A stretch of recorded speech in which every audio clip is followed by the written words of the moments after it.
Good afternoon and thanks for joining me. My name is Thomas Polcyn and this is your UI7 news update. With frequent policy changes, refugees across the country are facing new regulations.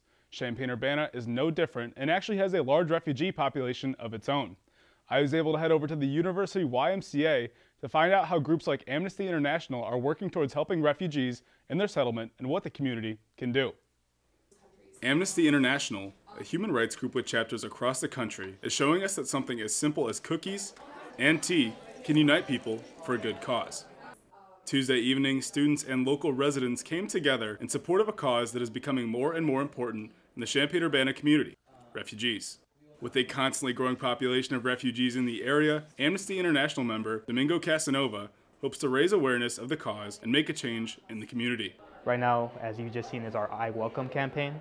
So we're trying to basically let people know what are the problems occurring with refugees, especially in the community or around the world, and just try to force through our resolution to get the city of Urbana to get this passed.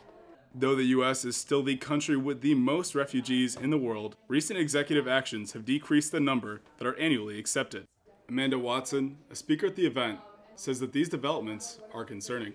The fact that we're allowing fewer and fewer refugees in every single year which has occurred under the current administration, is a reason that we want to address this now and that we believe it needs urgent action. This initiative was signed by attendees of tonight's Amnesty in hopes that Urbana will become more friendly to refugees. So we're really hoping to get this passed as a resolution in the city of Urbana.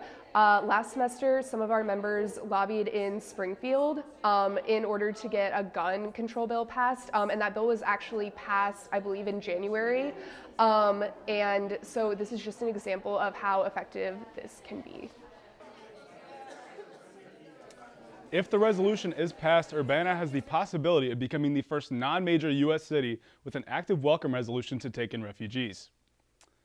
In other news, the University of Illinois may finally be getting a new mascot, Alma Otter. The potential mascot was introduced on a Reddit thread in December and will be voted on next month.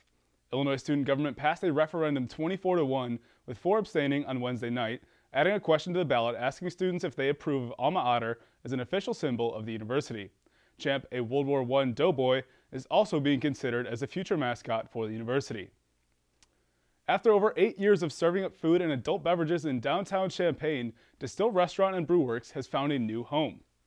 Last week, Distill announced their new location at the Carl at the Fields, and then the new building will be standing on its own in the northwest quadrant of I-57 and Curtis Road, with construction beginning in the fall of this year.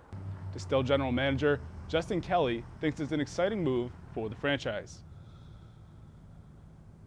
Been called upon for better parking options, being able to accommodate large and private events, and this new space is really going to allow us to grow our brand and grow our business here in Champaign, Urbana, Savoy, and the surrounding communities. The 10,000 square foot new location plans to open next summer in 2020. Distill's move appears to be the first of many businesses aiming to relocate to the up-and-coming center for business. It has been a chilly stretch in Champaign-Urbana, but we will be seeing a bit of an improvement over the weekend. Starting out pretty cold today, we have a high of just 31 degrees with a low of 24 on the day. Friday will be a little bit warmer as we'll have a high of 41 degrees with some sun before eventually dropping down to 24 at night. But overall, a pretty nice day for what will bring plenty of Illinois students celebrating unofficial St. Patrick's Day. And then finally on Saturday, more of the same as we have a high of 37, cloudy, and dropping down to a low of 22. For more weather and a full forecast, our 5 o'clock show will have all the information you need to get ready for the weekend.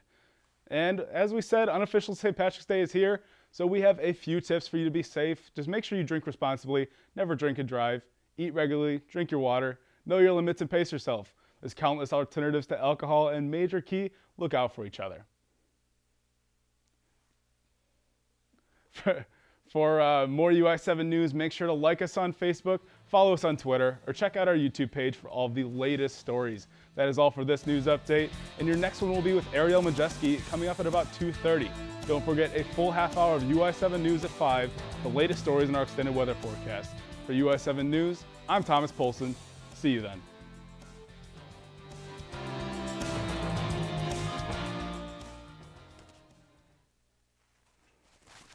Nice. Good work.